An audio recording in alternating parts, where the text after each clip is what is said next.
ప్రేమ ఎందుకని నేనంటే అంత ప్రేమ నీకు, కమ్మని కలలన్నీ నిజమయ్యే కానుకిచ్చినావు.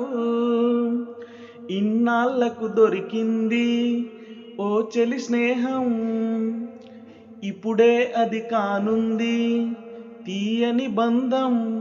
శుభలేఖలు పంపే మంచి ముహూర్తం పరుగున వస్తుంది. ప్రేమ ఎందుకని నేనంటే అంత ప్రేమ నీకు, కమ్మని కలలన్నీ నిజమయ్యే కానుకిచ్చినావు. వీడియో నచ్చితే లైక్ చేయండి, షేర్ చేయండి, సబ్స్క్రైబ్ చేయండి. ఇంకా మంచి మంచి పాటలతోటి మీ ముందుంటా. GLP music. Thank you.